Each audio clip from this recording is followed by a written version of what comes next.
Usually when we talk about the American student debt crisis, um, the media always paints the exact same picture. It's like almost cinematic in how predictable it is. Oh, absolutely. It's a very specific trope. Right. There's this naive 18-year-old fresh out of high school Yeah. sitting across from some financial aid officer, and they're signing their name on the dotted line for a loan. They don't even slightly comprehend it. Yeah, the ink isn't even dry and they're locked in. Exactly. And then, we cut to 4 years later, and they are drowning, just totally drowning in a labor market that simply cannot pay off that debt. Yeah. And society tends to look at that 18-year-old who's now like serving coffee with a sociology degree, and everyone thinks, wow, what a terrible, irresponsible choice. Right. It's a very neat, very linear narrative, and it conveniently places the entirety of the blame squarely on the shoulders of youth, and their supposedly poor decision making. Which is just so easy to do. It is. But when we actually dig into the structural realities of the system, that narrative just completely falls apart. It shatters. Okay, well, let's unpack this, because the massive stack of research we have sitting right here in front of us, this really comprehensive look at the business of higher education, tracking all the way from 2010 to 2026, it suggests that blaming the 18-year-old is just wildly backwards. Completely backwards. Reading through this, I kept thinking, it's like blaming a diner for an overpriced restaurant bill when the menu prices were, deliberately set to pay for the restaurant's brand new crystal chandelier and their global marketing team, and the 50% discount they secretly gave to the table sitting right next to them. That's a really great way to put it. Because by the time that teenager sits down at the table and opens the menu, the prices are already locked in by forces they can't even see. Exactly. The structural costs were baked in long before that student ever set foot on campus. And what's fascinating here is that the true face of the American student debt crisis is not, the 23-year-old barista. The data paints a completely different, much darker reality. Okay, what does the data actually say? Well, the average student loan defaulter right now is actually 38.9 years old. Wait, almost 39? Yes. 38.9. And that was a number that kept climbing, even through the pandemic pauses. So we are talking about a 39-year-old adult. Wow. Someone who is, trying to buy a house or raise children or save for retirement. And they're carrying this immense financial weight from a system that demanded that money from them years, sometimes decades ago. That is just, that completely changes the picture. It does. Over 10% of balances in the system are 90-plus days delinquent. This is not a youth crisis. This is a middle-age wealth destruction event. That is a really heavy phrase, a wealth destruction event. Well, welcome to our deep dive into the business of higher education. Our mission today is to unpack this massive stack of sources to answer a deeply uncomfortable question for you, the listener. And it is uncomfortable. It really is. We're asking, how did American college become so unfathomably expensive? What did students actually get for that mountain of money? And did the promised jobs actually justify the debt that financed it all? Right, because this is a long, deep dive look into higher education. The costs rose, the debts piled up. What did the student get? Why did it happen? What caused the rise of education costs and subsequently student debt? Did the demand lead or the low cost of borrowing and the promise of greater things to come? That is the question. That really is the core of it. We're looking at a system where the college, the federal government, the aid offices, and employers collectively built a cost structure that basically turned higher education into like a luxury bundle. Yeah. And it was all financed by decades of individual personal debt. Yeah. And to understand the architecture of that cost structure, we really have to rewind. We can't just start in 2026. Right. We have to look back. Exactly. We have to go back to the aftermath of the 2008 financial crisis, treating the year 2010 as our baseline. Because the scale of the debt explosion over that specific period is the foundational context for everything else we're going to talk about today. Okay, so lay out those baseline numbers for us. So if we look at the numbers, in early 2006, the total student loan balance in the United States was under $500 billion. Okay, under $500 billion. Right. By the end of 2010, as the dust from the recession kind of settled, it climbed to $855 billion. But by the first quarter of 2026, according to the New York Fed data and our sources, that number hit $1.66 trillion. I want everyone listening to just hold that number in their head for a second.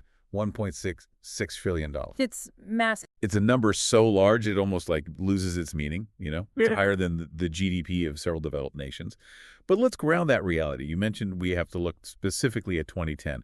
Why is that post-financial crisis era, the definitive starting line for this massive explosion in debt. Like, what flipped the switch? Well, the financial crisis fundamentally altered the composition of household wealth in America. Before 2008, a significant portion of middle-class families paid for higher education by tapping into home equity. Oh, right. The house was essentially a piggy bank. Property values were soaring, so parents would take out a home equity line of credit, a HELOC, and just use that cash to pay the university. That makes sense. But the 2008 crisis wiped that equity off the map. Millions of families were suddenly underwater on their mortgages. So the cash spigot completely ran dry. Completely dry, but at the exact same time, the job market was terrifying. I mean, the unemployment rate was soaring. So culturally, college was still viewed as the ultimate safe harbor. Like a place to hide. Yes, exactly. The logic was, if you can't get a job, you weather the storm by going back to school. If you want to protect your 18-year-old kids from a brutal recession, you send them to the best college possible to just hide out for 4 years. Right. Wait for the economy to fix itself. Exactly. So demand for higher education remained incredibly high. But the traditional mechanism for paying for it, that home equity cash, was gone. And this forced a massive societal shift. Higher education transitioned from being a cash purchase mindset to a financed purchase mindset. Wait, hold on. I want to make sure I understand the mechanics of this. Yeah. Because a finance purchase behaves totally differently than a cash purchase in literally any market. Oh, completely differently. Right. If I'm buying a car with cash, I am negotiating down to the penny. I feel every dollar leaving my bank account. But if I'm financing it over like 84 months, I mostly just care about the monthly payment. Can I afford $300 a month? Right. That behavioral shift is exactly what happened to tuition. When buyers can suddenly borrow the required capital from a third party, in this case, the federal government, through student loans, the seller faces almost zero immediate price resistance. Because it doesn't feel like real money yet. Exactly. The pain of the price tag is deferred for 4, 6, or 10 years into the future. The university says the cost is $50,000. The student signs a paper. The government wires the money to the university, and the student feels no immediate financial loss. But here's where my brain gets completely stuck. If you finance a house and you can't pay the mortgage, the bank takes the house. They foreclose. Right. If you finance a car and miss payments, the repo guy shows up in the middle of the night, hooks your sedan to a tow truck, and takes it away. What happens when you finance an education? You can't exactly repo a sociology degree. Yo, you can't. You can't repossess the memories of studying abroad in Madrid or the alumni network you built. Yeah. So the collateral for this $1.66 trillion is what exactly? Yeah. The collateral is the student's expected future earning power. Oh, wow. And that abstraction is exactly why higher education is not a normal consumer product. It is an asset that is almost entirely resistant to simple price discipline. You are financing an asset whose underlying value depends on an incredibly complex web of future variables. Like what? Well, did you actually finish the degree? What was your specific major? What is the regional reputation of the institution you attended? What does the macroeconomic labor market look like the exact month you graduate? Man, it sounds like taking out a mortgage on a house that hasn't been built yet, in a neighborhood that might not even exist in 4 years. That's a very accurate way to look at it. It is a highly speculative financial asset, but it is simultaneously an educational experience, a form of social sorting, and a professional credential. Because the collateral is completely abstract, your future capacity to earn wages, the market could not and did not regulate the price the way it regulates the price of a tangible asset like a house or a car. So the normal guardrails just weren't there. The normal guardrails of lending simply did not apply. So we have this massive explosion of debt, primarily because an entire generation shifted to financing their education instead of paying for it in cash out of home equity. Which means we really need to look at what exactly was being financed. We have to look at the price of college. Yes. And I am putting price in heavy air quotes there because as I was reading through these sources, I realized that one of the biggest, most frustrating illusions in American higher education is that there is a single price. Oh, it's a huge illusion. The first mistake anyone makes when trying to analyze the system is treating the price of college as one uniform number. The pricing architecture is deliberately opaque. It's basically designed to confuse you. Pretty much. There is the sticker price, there is the net price, there is the total cost of attendance, which includes room, board, and fees, and then there's the financed price, which includes the compounded interest the borrower pays over the next 20 or 30 years. Let's start at the absolute top of the market, the elite private universities. The sources note that elite privates now routinely post sticker prices, and again, that's tuition, room, board, and mandatory fees of over $85,000 to $90,000 a single year. Right, per year. We are talking about an all-in cost approaching or exceeding $350,000 for a 4-year undergraduate degree. That is a house. That is a literal mortgage in most of the country. It is. But then you look at public universities, and the average in-state tuition and fees are about $11,950. But the total cost of attendance, when you add in housing, food, transportation, books, that jumps up to closer to $30,990 annually. And here's the paradox that confuses so many policymakers and frankly makes a lot of working families furious. Despite those terrifying top-line numbers, net tuition, which is what students actually pay out of pocket after institutional grants and scholarships are applied, actually declined for some sectors over this period. Wait, what? Net tuition actually went down. Are you telling me college got cheaper? Because if you ask literally anyone on the street or anyone paying a student loan right now, they feel like they are drowning.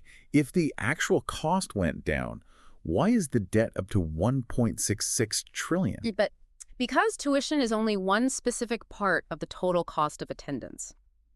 A student might receive a Pell Grant or a state scholarship that completely covers their $2,300 net tuition. Okay. So the tuition is zeroed out. But they still have to eat. They still have to sleep somewhere. They still need a laptop, textbooks, transportation, and health insurance. They still have to borrow heavily to pay for the living expenses that surround the education.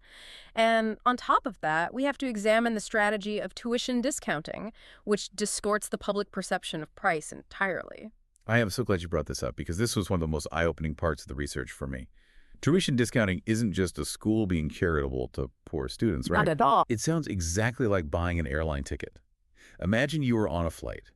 The person sitting in seat 3A might have paid $2,000 for their last-minute ticket, while the person sitting right next to them in seat 3B booked early and used points, so they only paid $200. Seat 3A is functionally subsidizing seat 3B, but they are both getting the exact same amount of terrible legroom and the exact same tiny bag of peanuts. The airline pricing model is the perfect analogy. Colleges use tuition discounting as a highly sophisticated mathematical strategy to shape their incoming class. It is not just philanthropy. It's a business tactic. Exactly. They use discount rates to buy higher SAT scores to boost their U.S. news rankings. They use it to ensure they hit their exact enrollment targets to satisfy bondholders. They use it to balance the geographic and demographic makeup of the freshman class. But to the full-pay family, this system feels incredibly dishonest. Because they're the ones sitting in seat 3A holding the $2,000 receipt. Exactly. They see a $90,000 sticker price on the website. They fill out the half-CESA. The algorithm determines they have the capacity to pay, and the university demands the full $90,000. The family experiences that bill as a single agonizing demand for cash. They think, this education must cost $90,000 to deliver.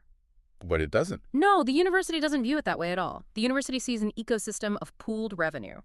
They are using the full pay tuition from an upper-middle-class family from New Jersey to subsidize the financial aid package of a brilliant first-generation student from Ohio, all while keeping the posted sticker price as high as possible to signal prestige to the market. So the family gets the massive bill, and they are just sweating. And even if net tuition technically went down for some students because of grants, the total bill for the whole experience still feels completely agonizing. Which brings us to the obvious multi-billion-dollar question. Where did the money actually go? Because if tuition is just one bucket of revenue, what are the university's buckets of expenses? The sources break down the modern university budget into what they call an institutional cost stack. And there are 8 specific buckets here. We really have to walk through this cost stack carefully because it explains the core frustration of the modern student, why the bill they pay feels so disconnected from the classroom experience they receive. So the first bucket is instruction. Okay. That is the faculty salaries, the adjuncts, the teaching assistants, the department budgets. This is the core product. This is what families implicitly think they are buying when they write the check. Right, the actual transfer of knowledge. Yes, but then you have bucket 2. Academic support. This includes the massive expansion of university libraries into digital learning hubs, the various dean's offices, the academic advising layers, and the expensive software platforms required to run modern courses. Well, the infrastructure around the teaching. Exactly. Then bucket 3 is student services. This is a massive growth area. It includes mental health counseling, career advising, residential life staff, diversity and inclusion offices, and student activities. Okay, so that's 3. What about the people actually running the business side of things? That is bucket 4, institutional support. This is the administrative brain of the university. Human resources, legal counsel, federal compliance officers, accounting, and the massive fundraising and alumni development teams. Wow, that sounds expensive. It is. Bucket 5 is research, which is often subsidized by undergraduate tuition if federal grants don't cover the full overhead. Bucket 6 is auxiliaries. These are supposedly self-sustaining operations like housing, dining halls, parking structures, and massive athletic programs. Right, the dorms and the football team. Exactly. Bucket 7 is facilities and debt service. The actual physical maintenance of the buildings, the landscaping, the utility bills, and paying back the Wall Street bonds used to build the campus. And finally, bucket 8 is institutional aid, which is the money allocated for those tuition discounts we just discussed. I want to circle back to bucket 1 instruction for a second, because the research points out something fascinating about the economics of teaching. In a normal industry, technology drives down the unit cost of production over time. Right, yes. You build a better machine, it suddenly makes 1,000 widgets an hour instead of 10, and the price of the widget drops. The consumer benefits. But education suffers from an economic concept called limited productivity growth, or Baumol's cost disease. Yes, Baumol's cost disease is crucial here. A brilliant professor teaching a nuanced, interactive seminar to 20 literature students cannot just be scaled up to teach 200 students without completely destroying the very intimate educational experience you were paying for in the first place. That is the structural trap of the university model. High-quality education is fundamentally inherently labor-intensive. You cannot automate a philosophy seminar. And colleges have to pay competitive wages to keep brilliant professors, especially in fields like computer science or engineering, where the private sector is offering massive salaries. Right, Google is trying to poach your AI professor. Exactly. So the cost of instruction goes up simply because the cost of highly educated labor goes up. But here is the critical insight from the sources. The real explosive growth in the cost stack over the last 2 decades did not happen in the classroom. Really? No. The number of full-time tenured faculty has actually shrunk relative to the student body in many places. The explosion happened in the non-faculty staff, the administration. Okay, I have to play devil's advocate here. Because if you spend 5 minutes on the internet, you will see people constantly complaining about administrative bloat. Oh, constantly. They love to point their fingers at the luxury dorms with the rock-climbing walls, the lazy rivers, the massive armies of compliance officers, the huge mental health centers. But aren't some of those things actually necessary now? That's a fair point. Like, if you are a parent dropping your kid off, and that student has a mental health crisis in the middle of finals week, don't you want a robust, fully staffed counseling center? If a student have a learning disability, don't we as a society need a better disability accommodations office than we had in 1985? Did students truly get nothing for this extra money, or did they just get a really expensive, highly curated lifestyle and support bundle? If we connect this to the bigger picture, the data forces us to be honest. Students did get more. The narrative that universities just burn the money is false. Students did not get nothing. Because of this massive investment in buckets 2, 3, and 4, students today got much safer campuses. They got vastly better, more personalized advising. They got massive, seamless technological infrastructure. They got incredible mental health support, crisis intervention, and Title IX accommodations that simply did not exist 30 years ago. The issue is not that these services are inherently bad or frivolous or useless. Wait, if the services are good, then what is the actual issue? Why is everyone so angry? The issue is how it was priced and, crucially, how it was financed. The structural problem is that the university bundled all of these distinct things together: the core instruction, the lifestyle amenities, the therapeutic support, the luxury dorms, the compliance offices, and they charged one massive, inescapable bundled price. Right. You can't opt out of the lazy river fee. Exactly. And then families finance that bundled price with 30 years of non-dischargeable federal debt, acting as if the rock climbing wall or the massive HR department was going to magically yield a return on investment in the labor market. Oh, wow. That is a brutal way to look at it. You're financing consumption as if it were an investment in human capital. That is the exact mechanism of the crisis. A state-of-the-art biochemistry lab might actually increase your future earning power. It makes you a better scientist. A resort-style recreation center or a massive career services mixer does not fundamentally increase your cognitive human capital.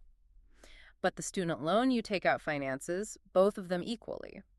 The core educational product, the instruction, did not dramatically improve at the exact same speed as the total bill increased. I see.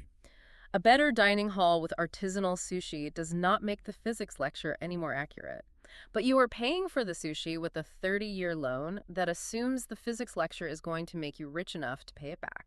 That is wow. So why did universities build this massive, wildly expensive bundle in the first place? Yeah. If they knew it was driving costs up so high that students were taking on life-altering debt, why not just offer a stripped-down, affordable version? Like a dorm with a basic, uncomfortable bed, a cafeteria with normal, boring food, and a classroom with a chalkboard. Well, the sources point to a phenomenon called the prestige arms race. And this is deeply tied to the fact that universities are legally structured as nonprofits. Which, honestly, is a label that really messes with people. Nonprofit sounds like they should be operating on a shoestring budget, acting like a charity, and giving everything away at cost. The word nonprofit creates immense public confusion. In economic terms, it just means the university does not distribute excess revenue as profits to shareholders or owners. It does not mean they are immune to economic incentives, and it certainly does not mean they lack ambition. Okay, so what are they maximizing if not profit? A nonprofit university is essentially a prestige-maximizing institution.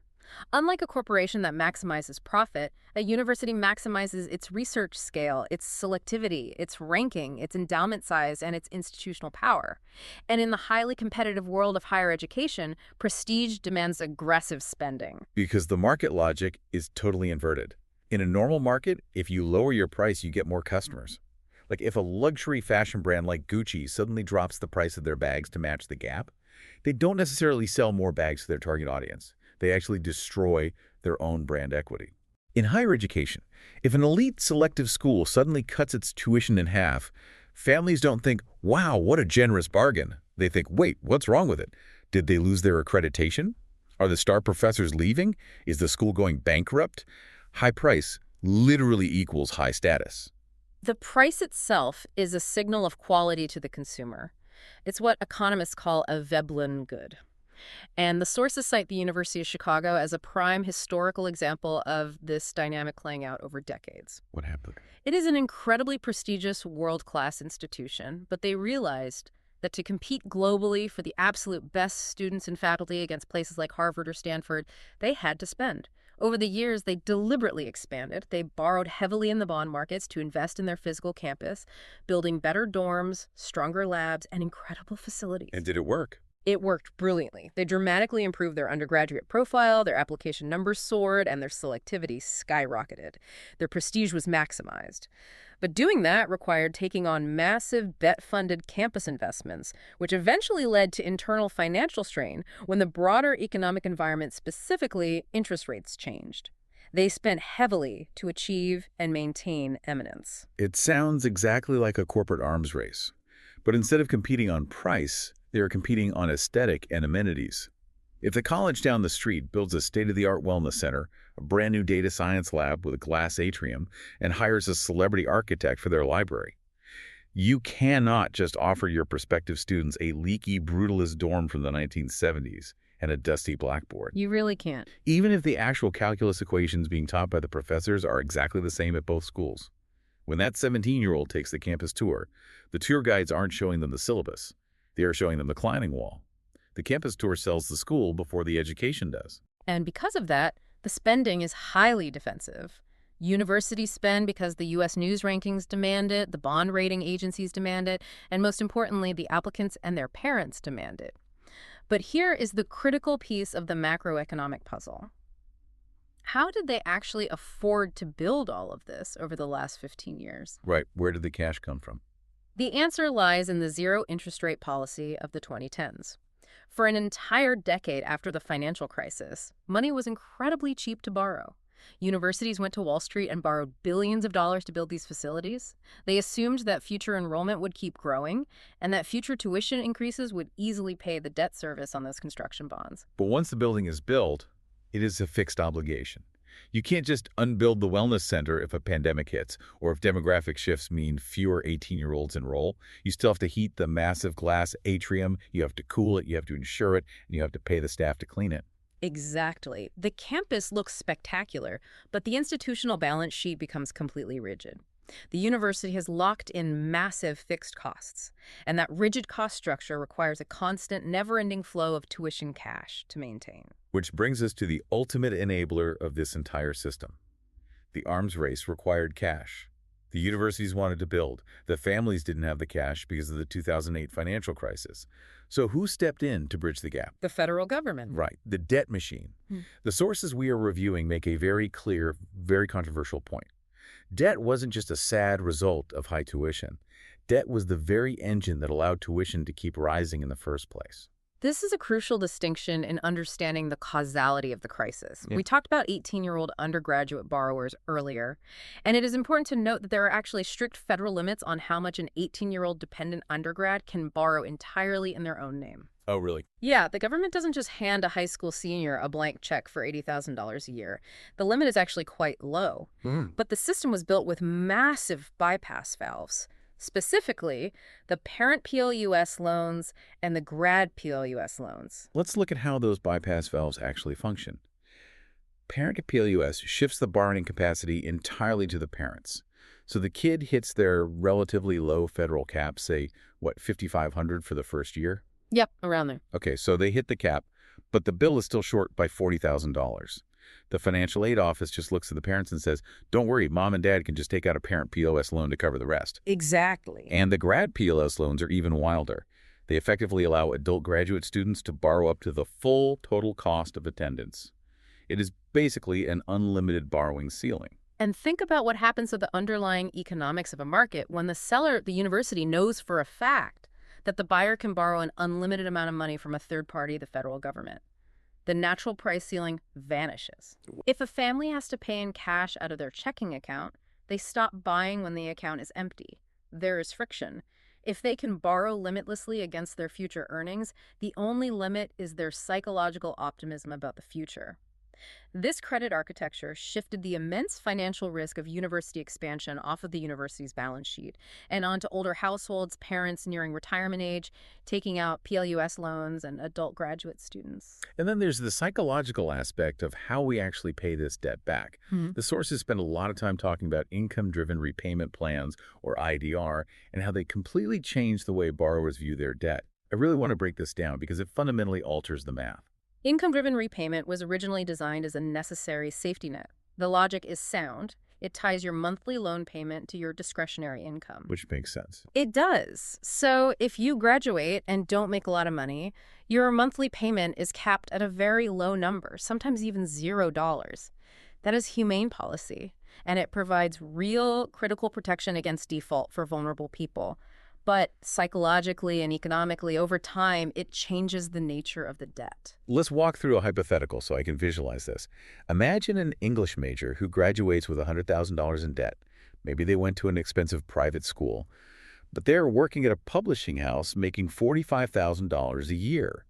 Under a standard 10-year repayment plan, their monthly payment might be, what, $1,100 or $1,200 a month? Easily, which is mathematically impossible on a $45,000 salary. Right. So they get on an IDR plan, and the government algorithm says, okay, based on your income, you only owe $150 a month. What happens to the psychology of that borrower? It makes a massive, terrifying balance feel less immediately urgent.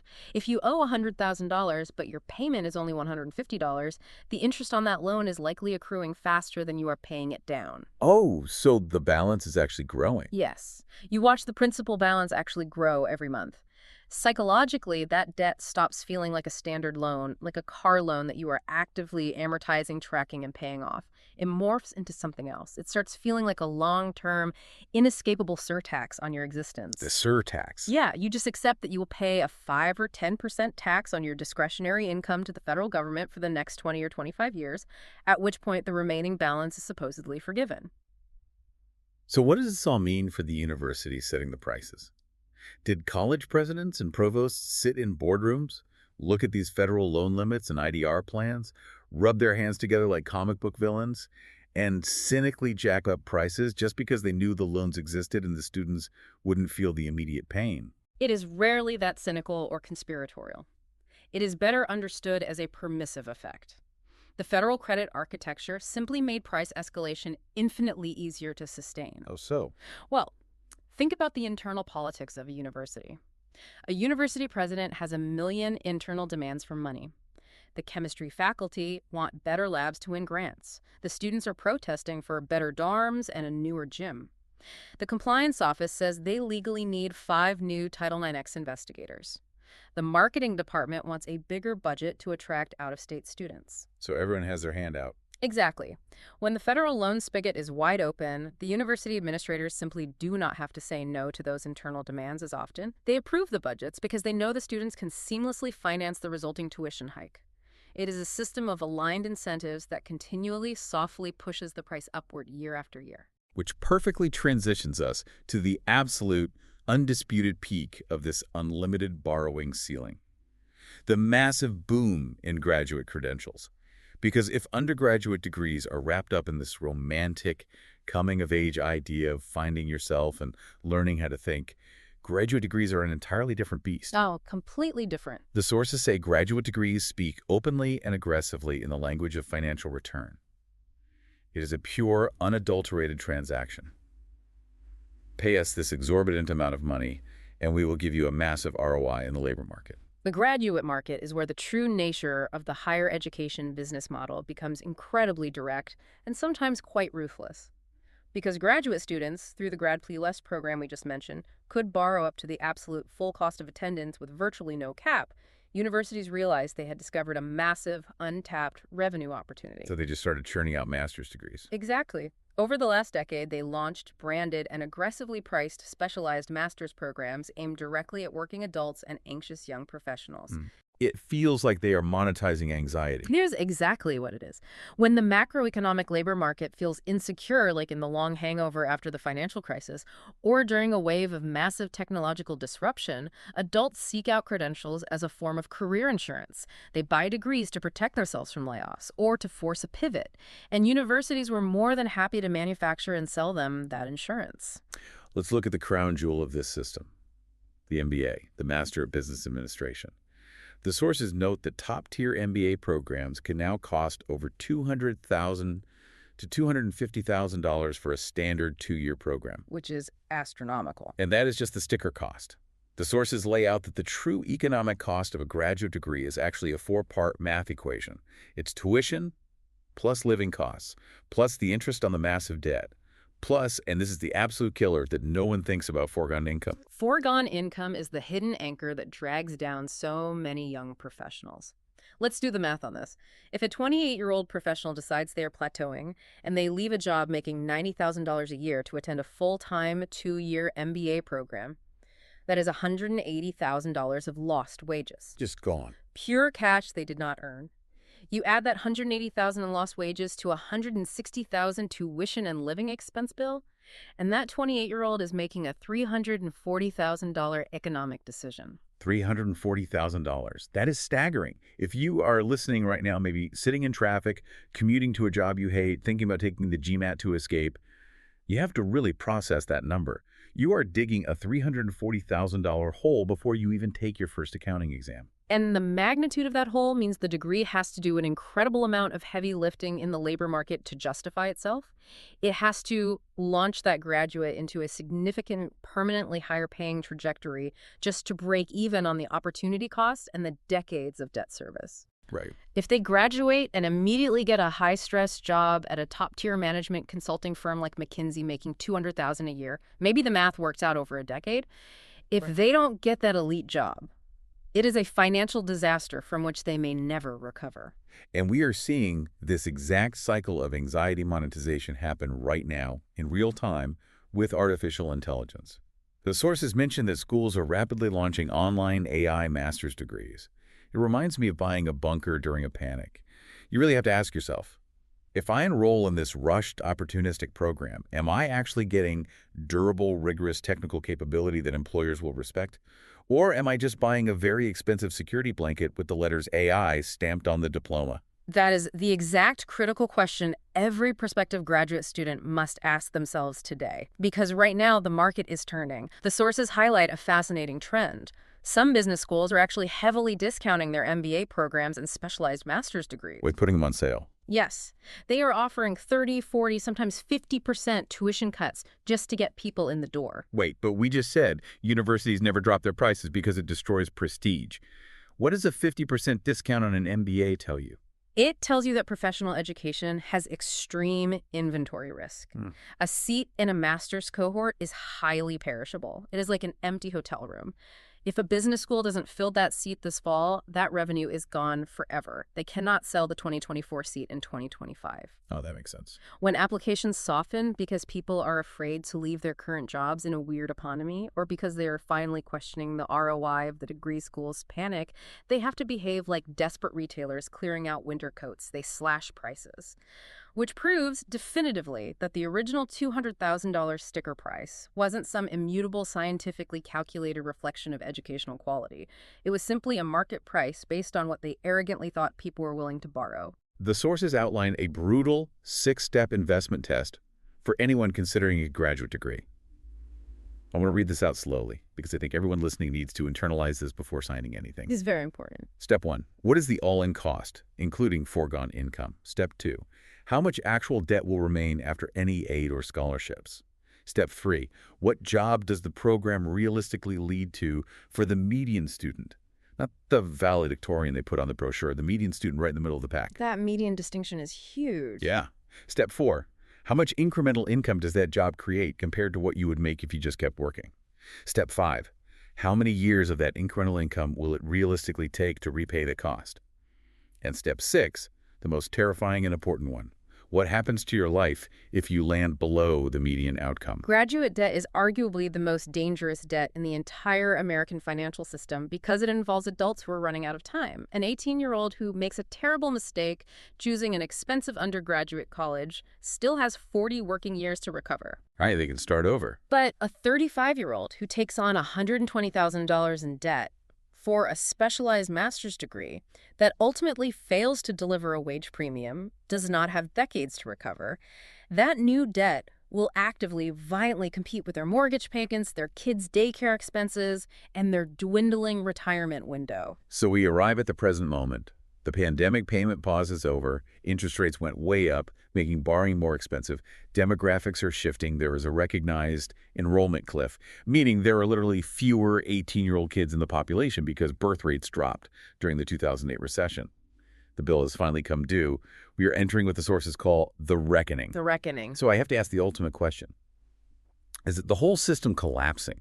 Are we watching the death of the American university model? No, it is absolutely not a collapse. The American higher education system is far too massive, too historically entrenched, and too deeply embedded in the corporate hiring process for a sudden collapse.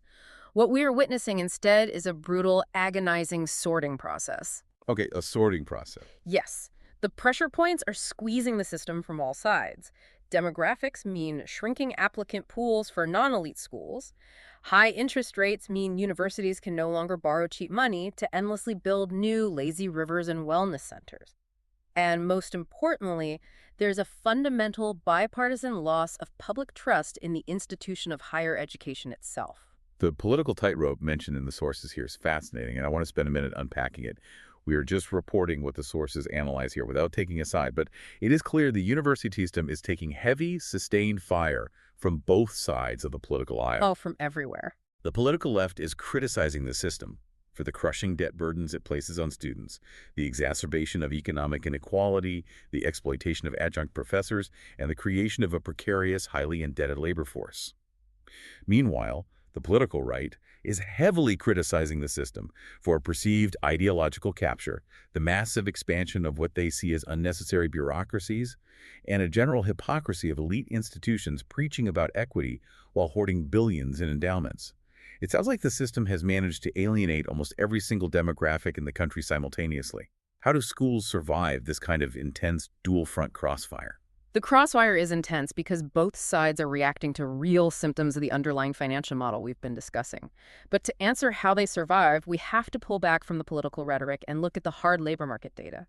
Because amidst all this intense criticism and anger, we have to ask, does college still actually pay off? And what does the data say? Based on the 2024 Bureau of Labor Statistics data cited in the sources, the answer is undeniably yes. Full-time workers with a bachelor's degree had median weekly earnings of $1,543. Workers with only a high school diploma earned $930. That's a huge gap. It is a nearly $32,000 annual difference. Over a 40-year career, that is over $1 million in extra earning power. Furthermore, the unemployment rate for degree holders is significantly lower, 2.5% versus 4.2%. The degree is still a shield. Okay, wait. So if the degree gives you a $32,000 annual premium and protects you from unemployment, then the system works. On average, the degree is still a massive financial advantage. Why is everyone so miserable? Because averages hide the distribution. Averages blur the winners and the losers together into one neat number. And this is where the New York Fed data for early 2026 is so critical to understanding the modern angst. What do they find? They found that 41.5% of recent college graduates are underemployed, meaning almost half of the people who just graduated are working in jobs that typically do not even require a bachelor's degree to perform. Let me stop you right there. 41.5%. Are you telling me that almost half of the people who play by the rules, took on the debt, wrote the papers, and got the degree are working jobs that didn't require the credential in the first place? How is that not a complete systemic failure? It is a failure of the implicit promise. The old societal bargain was brilliantly simple. Borrow unconditionally, go to any college, study whatever you want, because the college wage premium is a universal guarantee, and it will eventually save you. But that's not true anymore. That bargain is dead. It has been replaced by a highly fragmented reality. A nursing student or a low-debt mechanical engineer is living in a vastly different, highly lucrative economic reality than someone who borrowed heavily for a degree with low market demand. And the absolute worst-case scenario, the true tragedy of the system, is the student who took on $20,000 in debt but dropped out before finishing. They have all the financial burden of the debt, but none of the wage premium of the degree. So if the old bargain is dead, and the system is taking political fire while delivering wildly uneven results, how does this sorting process actually play out for the universities themselves over the next decade? Who survives and who dies? It fundamentally bifurcates the industry into winners and losers. The elite private universities, the Ivy Leagues, Stanford, MIT, and their immediate peers, that they will be absolutely fine. Their endowments are massive, their brands are globally recognized, and their extreme scarcity guarantees perpetual demand. The flagship public universities, the big state schools like Michigan or Texas or Ohio State, they will also be fine because they offer massive scale, deeply entrenched alumni networks, enormous athletic brands, and relative financial value to in-state residents. But in a sorting process, someone has to lose. Who is on the losing end of the demographic and financial cliff? The regional public universities, the directional state schools, and the small, non-elite private liberal arts colleges. They're going to face brutal, unrelenting margin pressure. They do not have the global prestige to justify exorbitant sticker prices, and they are fighting a zero-sum game over a shrinking pool of local 18-year-olds. So they just won't have enough students. Exactly. We are going to see a wave of mergers, outright closures, and highly aggressive program cuts in that sector. We are already seeing colleges eliminate humanities departments to focus entirely on nursing or business. They simply cannot sustain the bloated everything-to-everyone luxury bundle cost structure of the 2010s in an era of high interest rates and skeptical consumers. Okay, let's bring this all together. We started this deep dive looking at a massive stack of research about the business of higher education, specifically tracing the fallout from 2010 to 2026.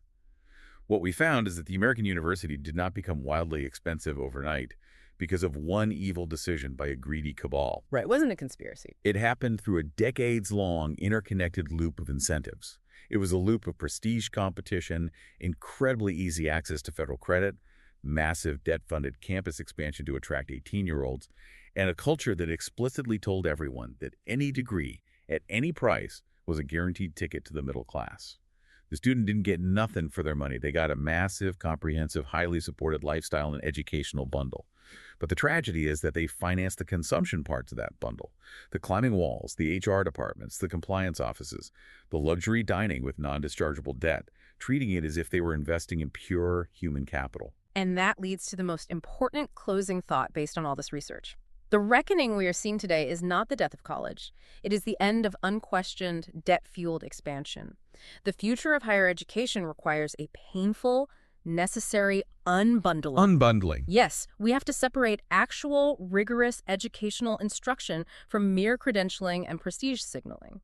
Society has to have a very difficult conversation about who is going to pay for the public good of basic research and broad access, because there is no free version of mass higher education. We have to regulate the risk, demand absolute transparency in labor market outcomes for every specific degree, and stop relying on the individual debt of 18-year-olds and 40-year-olds to silently subsidize the institutional ambitions of universities. I want to turn this over to you, listening right now. Whether you are driving or working, or maybe looking at your own student loan portal right now, think about your own career path or the degrees you've pursued, or maybe the ones you are still paying off today.